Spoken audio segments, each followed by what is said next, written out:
네, 안녕하십니까. 에이전틱 AI 그리고 MCP 랭그래프 따라잡기의 발표를 맡은 한승현입니다. 차례로서는 일단 변화 따라잡기라는 주제로 말씀을 드릴 거고, 두 번째로 에이전틱 AI, 세 번째로 MCP, 네 번째로 랭그래프 순서로 한번 말씀을 드려볼게요. 일단 이 발표는 테디노트라는 유튜버가 있고요. 이분 내용 플러스해서 랭그래프 기본 개념부터 실전까지 라는 위키가 있는데, 그 내용을 기반으로 제작되었습니다. 자, 먼저 변화 따라잡기라고 제가 적어봤는데요. 여기 보이실지 모르겠지만 이게 에이전틱 AI라고 해서 검색을 한번 해본 결과입니다. 요즘 세상이 에이전틱 AI에 관심이 많죠. 당장 이렇게 구축을 하려는 그런 기업들도 많아 보이고, 그런 움직임이 많음에 따라서 이렇게 취업 시장도 변하고 있습니다. 당장 뭐 이렇게 AI 에이전트 엔지니어, 뭐 컨설턴트, 뭐 AI 쪽으로 지금 취업이 좀 높아지고 있는 건 알고 계실 거라고 믿고, 네, 이렇게 지금 수요가 많아지고 있습니다. 그렇다면 이 에이전틱 AI라는 게 뭔지 한번, 이런 여러 가지 키워드도 있지만 이 중에서 MCP, 랭그래프까지만 해서 한번 알아보도록 하겠습니다. 앞서 들어가기 전에 좀 짧게 이해하려면 좀 필요한 내용들을 가져와 봤는데요. 첫 번째로 LLM, 다들 아마 아실 거라고 믿습니다. 뭐 GPT나 라마, 뭐 제미나이, 뭐 이런 것들이죠. 메모리랑 툴은 좀 생소할 수도 있습니다. 메모리는 쉽게 LLM이 기억하는 방법, 툴은 LLM이 행동하게 하는 방법, 이렇게 제가 설명을 드려 볼게요. 한번. 메모리는 두 가지가 있습니다. 숏텀 메모리랑 롱텀 메모리, 이렇게 두 가지가 있는데, 여러분들이 GPT를 써보면 알겠지만, 뭐 현재 세션의 흐름을 저장하는 숏텀 메모리는 본인이 지금 하고 있는 그 채팅창에 뭔가를 예를 들어 만약에 내 이름을 입력을 했다. 내 이름은 한승현이다 라고 입력을 하면, 내 이름이 뭐야? 라고 물어봤을 때 당신의 이름은 한승현입니다 라고 대답해 주는 게 숏텀 메모리입니다. 반면에 롱텀 메모리는 아예 그 메모리에 직접적으로 박아놓는 형식인데요. 내가 예를 들어 내 이름은 한승현이다 라고 채팅창에 쳤는데 새로운 채팅을 열었어요. 거기서 내 이름이 뭐야? 라고 물어보면 원래 같았으면 몰라야 되는데 얘네는 알고 있죠. 이게 바로 롱텀 메모리. 메모리에 내 이름 박아놨기 때문에 거기서 꺼내와서 내 이름을 이야기할 수 있는 겁니다. 이따 나올 거니까 이거는 이 정도로 할 거고요. 툴은 MCP랑 뭐 툴 콜링, 펑션 콜링 뭐 이런 것들이 있는데, 이것도 이따가 설명 같이 드려보도록 할게요. 네, 오케스트레이션이 있죠. 이게 지금까지 말씀드린 LLM 메모리 툴스를 다 이제 한 번에 관리해주는, 이번에 제가 말하고 싶은 랭그래프가 오케스트레이션이 되겠습니다. 네, 이거는 챗봇부터 뭐 지금까지 AI의 좀 변화를 한번 가져와 봤는데요. 한 챗봇은 시작에 불과했다 라고 말씀을 드리고 싶습니다. 이후에 뭐 어시스턴트, 지금 뭐 저희가 쓰고 있는 시리아라고 부르면 저기 아마 대답을 할 텐데, 시리아 있고, 그리고 코파일럿, 여러분들이 쓰는 마이크로소프트 코파일럿 정도가 있겠습니다. 그 다음에 에이전트, 그 다음에 에이전틱 AI, 이런 식으로 발전을 했는데, 이제 의문이 들죠. 에이전트랑 에이전틱 AI는 뭘까? 무슨 차이가 있을까? 뭐 이거에 대해서 논문까지 있는데, 사실 이 그림을 막 설명하고 그러려 했는데 시간상 그건 생략하도록 하고요. 딱 좀 간단하게 요약을 해보겠습니다. AI 에이전트 그리고 에이전틱 AI, 이거 두 개의 차이점이 뭐냐? 에이전트는 일단 단일 기능입니다. 내가 입력을 하면 출력이 있어요. 그리고 도구를 사용을 하긴 하는데 간단한 도구를 사용을 합니다. 그리고 확장성도 조금 낮은 그냥 단일 객체라고 보시면 될 것 같습니다. 에이전틱 AI는요, 스스로 계획하고 추론하고 행동까지 하는 AI가 에이전틱 AI입니다. 여기서 흐름 제어라고 하고 제가 라우팅이라고 적어놨는데요. 라우팅에 대해서 조금 알아보도록 하겠습니다. 조금 뜨거운 감자였죠. GPT-5가 성능이 별로더라. 내가 GPT-4를 잘 쓰고 있는데 얘네가 마음대로 바꿔가지고 갑자기 GPT-5가 나왔는데 이걸 써보니까 성능이 별로였어. 그래서 모델을 바꾸려고 했는데 보면 어때요? 오토, 패스트, 뭐 띵킹 이렇게 세 가지밖에 없었죠. 내가 원하는 4로 못 돌아갔었죠.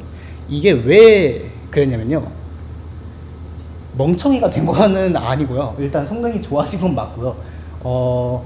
GPT-5는 프롬프트를 통해서 라우터를 통해서 미니로 갈지 프로로 갈지 띵킹으로 갈지 결정을 하게 됩니다. 그러니까 프롬프트가 예를 들어 안녕 오늘 날씨는 어때? 라고 그냥 이야기를 한다면 네 오늘 날씨는 뭐 맑고 이렇게 이야기하는 건 미니로도 충분한 작업이죠. 예를 들어 만약에 내가 이러이러한 정보를 검색해줘, 뭐 이러한 내용에 대해서 너는 어떻게 생각해? 라고 조금 생각이 좀 필요한 작업이 들어가게 되면 프로나 띵킹 이렇게 좀 고급 모델로 연결을 해주게 됩니다. 그렇게 그 프롬프트에 따라서 내가 어떤 모델로 이어줄지 결정하는 게 라우터라고 생각하시면 될 것 같습니다. 네, 에이전틱 AI 이제 한번 들어가 보겠습니다. 에이전틱 AI는 아까 말씀드렸던 것처럼 특정 목적을 가지고 행동하는 AI 시스템이라고 할 수 있고요. 구현이 쉽고 유지보수가 쉽고 확장성과 유연성이 탁월하다라고 말할 수 있겠습니다. 물론 비개발자들한테는 구현이 쉽진 않을 거지만 요즘은 뭐 노코드, 예를 들어 뭐 블록 코딩 그런 걸로도 충분히 구현을 할 수 있으니까 구현이 쉽다고 한번 이야기를 해봤고요. 제가 말씀을 드리고 싶은 거는 딱 세 가지입니다. 목표 인식, 라우팅, 그리고 실행. 이 세 가지 방식으로 한번 예를 들어서 이야기를 해보도록 하겠습니다. 네, 사용자가 요청을 했어요. 오늘 저녁에 친구들이 오는데 거실 분위기를 좀 살리고 저녁 메뉴로 피자를 주문해줘. 아, 나 매운 건 좀 못 먹어.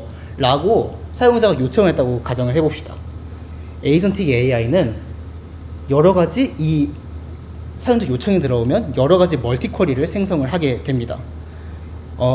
이렇게 해서 이 목표를 달성하려면 총 몇 단계를 거쳐야 되고 각 단계에서 필요한 정보나 행동이 무엇인가를 이렇게 쿼리를 통해서 스스로 파악을 하게 됩니다. 뭐 시간 일정을 확인을 한다고 한다면 오늘 저녁이 정확히 몇 시인가, 친구들은 또 몇 명이 오는가, 예를 들어 정보 검색 및 필터링, 피자를 주문해야 되는데 매운 걸 못 먹는다. 그러면 이 제약 조건을 만족하는 메뉴는 무엇인가 라고 또 검색이 필요를 하게 되겠죠. 이렇게 생각한 질문에 대해서 이렇게 본인이 해야 할 계획 리스트에 이렇게 본인 리스트를 이렇게 정하게 됩니다. 내가 정확한 시간을 파악을 해야겠군, 몇 명이 오는지 알아야겠군, 메뉴를 주문해야지, 이런 리스트를 추가를 하게 됩니다. 두 번째로 라우터가 이 계획들을 가지고 어떤 에이전트 혹은 도구 LLM으로 보낼지 결정을 하게 됩니다. 라우터로 보내게 되고요. 네, 이렇게 라우팅을 시켜주게 됩니다. 뭐 예를 들어 시간을 파악을 해야겠다. 근데 사용자가 정보를 안 알려줬네? 그러면 내가 구글 캘린더 API를 써가지고 이 사용자가 오늘 뭐 11월 20일에 뭐 친구 뭐 5명이 저녁 7시에 뭐 모이기로 했다. 뭐 이런 정보를 내가 가져와야겠다. 라고 도구를 사용하도록 시킵니다. 이렇게 라우터가 정해준 에이전트는 각각의 역할을 하게 됩니다. 아까 제가 말씀드렸던 것처럼 뭐 오후 6시에 7시에 6명이다. 예를 들어 뭐 아까 조명과 음악이었던 것 같은데 set light, 뭐 play music을 호출한다. 이렇게 본인이 해야 할 결과를 도출을 하게 됩니다. 그렇다면 이 나온 결과들을 가지고 바로 이렇게 문제를 해결을 할까요? 오후 7시에 조명 설정하고 음악 틀고 도레미 피자에 뭐 더블 포테이토 피자 라지 세트를 시키고 사용자한테 결제해달라고 알림을 보내면 되겠다. 아, 끝! 은 아닙니다. 여기서 끝나면 에이전틱이라고 할 수는 없죠. 여기서 끝나면 뭐 에이전트랑 다를 게 없습니다. 에이전틱 AI의 주 기능은 루프라고 봐도 무방합니다. 실행 단계에서 이전 단계로 갔다가 피드백을 하는 거죠. 예를 들어서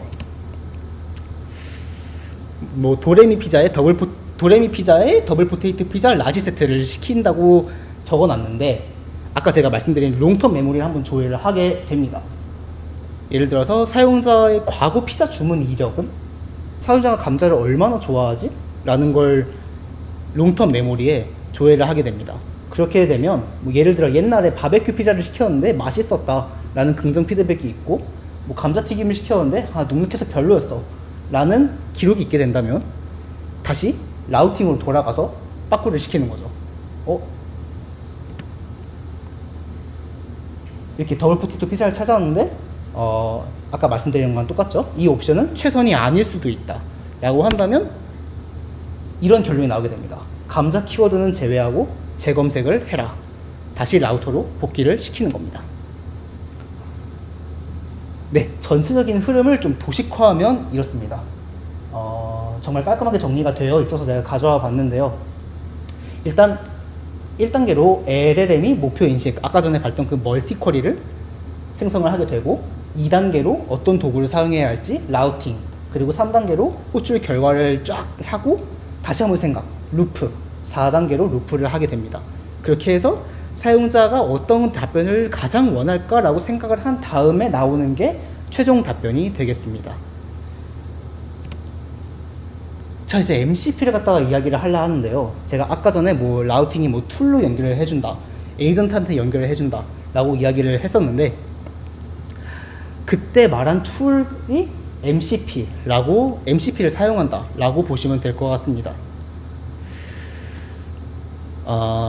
LLM은 텍스트만 알고 있는 뇌에 가깝고, 툴은 이 뇌가 시키는 것들을 하는 손발이랑 가깝습니다. 그럼 이 MCP가 뭐냐? 약자겠죠, 당연히. MCP는 모델이 도구를 성공적으로 사용하기 위해서 컨텍스트, 어떤 정보가 사전에 주어져야 할지, 그리고 프로토콜, 어떤 형식으로 소통을 해야 할지를 정의하는 핵심 프로토콜입니다. 그래서 이거는 좀 한눈에 그냥 제가 한번 도식화를 해서 가져와 봤는데요. 일단 MCP 무슨 프로토콜이다 뭐다 라고 이야기를 했는데, 결국 본질은 도구입니다. 도구고요. 이거를 가져와서 쓰는 거나 마찬가지입니다. 물론 본인들이 만들 수도 있고요. 그래서 이런 도구를 하나 잘 만들어 놓으면 어떤 MCP 호스트에도 이게 쉽게 바로바로 연동을 할 수 있습니다. 그래서 표준화된 연결 통로라고 제가 적어 놓았고요. 뭐 구체적인 구현체, 지식 데이터베이스를 에이전트가 활용하기 용이한 MCP 도구와, 뭐 예를 들어 레그 뭐 도구를 가져왔다고 친다면 이걸 MCP 도구화를 한다고 아마 적어 놓은 것 같습니다. MCP에 관심이 많으시다면 뭐 이런 걸 보셨을 수도 있겠는데, 이미 MCP 서버가 많습니다. 약 7,000개 정도가, 제가 조사할 때는 약 7,000개 정도가 있는 걸 확인했고요. 네, 정말 많습니다. 뭐 구글 검색하는 뭐 MCP, 뭐 크롤링하는 거, 뭐 정보 요약하는 MCP, 그러니까 본인이 생각하는 도구는 다 있다고 생각하시면 될 것 같습니다. 뭐 이건 여기까지만 이야기를 한번 해보도록 하고요. 뭐 이제 흐름은 아까 이거 봤죠? 흐름은 이제 알겠습니다. 그럼 이제 코딩은 또 어떻게 해야 될까요? 네, 이 모든 걸 한 번에 관리해주는 프레임워크가 또 필요하겠죠? 그게 랭그래프. 이번에 설명드린 랭그래프입니다. 이번에 좀 간단하게만 알아보도록 하겠습니다. 구성 요소는 이렇게 딱 세 가지로만 제가 말씀을 드리려고 해요. 노드, 엣지, 스테이트. 한번 가보겠습니다. 스테이트는 모든 노드가 공유하는 데이터 저장소입니다. 네, 마치 여러 사람들이 함께 사용하는 화이트보드라고 보시면 되고요. 모든 노드가 이 스테이트를 보고 수정을 할 수 있습니다. 예를 들어 심플 스테이트라고 해서 count, int, name, string이라고 한다면 모든 노드가 이 출력 형태를 공유를 하게 됩니다. 그럼 노드가 무엇이냐? 그냥 함수입니다. 함수. 여러분들이 자주 보는 그 define 되는 함수요. 네, 함수고요. 조금 다르다면 이 함수는 항상 스테이트를 첫 번째 매개문서로 사용을 합니다. 그리고 딕셔너리 형태로 새로운 상태를 반환하고요. 반환하지 않은 필드는 그대로 아까 보냈던 그대로 기존 값을 유지를 하게 됩니다. 엣지는 노드들 사이에 그 연결을 정의하게 됩니다. 이 작업 다음에 이 작업을 하자. 뭐 이건 지금 명시적으로 지금 정의가 되어 있는 것 같은데, 뭐 스타트부터 첫 번째 노드로 가라, 뭐 그 다음부터 마지막 노드에서 끝으로 가라, 노드 1에서 노드로 가라, 이렇게 명시적으로 또 연결을 시켜줄 수도 있습니다. 사실상 라우팅을 해주는 노드랑 마찬가지죠. 자, 이 스테이트는 노드를 거칠 때마다 사용자의 질문, 그리고 에이전트 생각, 도구의 계산 결과 등이 차곡차곡 쌓이면서 업데이트가 됩니다. 먼저 뭐 예를 좀 들어봅시다. 뭐 사용자가 태양광 패널이 뭐야? 라고 요청사항을 넣게 되면 스테이트를 받아서 분석을 합니다. 고객이 태양광 패널에 대해서 물었구나. 하지만 정확한 견적을 내리려면 월간 에너지 비용을 먼저 알아야 해. 라고 노드, 그러니까 함수일 수도 있고 에이전트가 있을 수도 있겠죠. 에이전트가 판단을 하게 됩니다. 이 판단 결과도 스테이트에 그대로 기록이 돼서 다음 단계로 넘어갑니다. 여기서 엣지가 where to go. 아까 전에 여기서는 바로 이어주는 방식이라고 했었죠. 여기서는 라우팅의 형식으로 LLM이 들어간지 에이전트가 들어간지 모르겠지만, 네, 노드의 형식으로 엣지가 들어가게 됩니다. 그래서 이 엣지가 어디로 갈 거냐라고 결정을 하게 됩니다. 예를 들어서 정보가 부족하다면 고객한테 재질문을 할 수도 있겠죠. 너가 원하는 태양광 패널이 대체 어떤 사이즈인데, 뭐 이렇게 물어볼 수도 있겠지만, 뭐 그냥 그대로 갖다 칩시다. 툴로 갖다고 한번 가정을 해봅시다. 에너지 코스트랑 이런 걸 구하는 노드에 가서 그런 정보에 대해서 스테이트로 받아왔어요. 받아와서 이제 이 첫 번째 이 노드가 결과를 받고, 이러이러한 정보가 있구나, 이제 그냥 보내야겠다 라고 이제 엣지로 보내게 되면 끝났구나 하면서 이제 사용자가 원하는 정보에 대해서 답변을 하게 됩니다. 네, 여기까지 레인 그래프에 대해서 이야기를 해봤고요. 아직 저도 이거는 좀 공부 중입니다. 여러분들의 흥미를 제가 유발했는지는 모르겠지만 함께 공부를 해봤으면 좋겠습니다. 네, 저는 여기까지고요. 들어주셔서 감사합니다.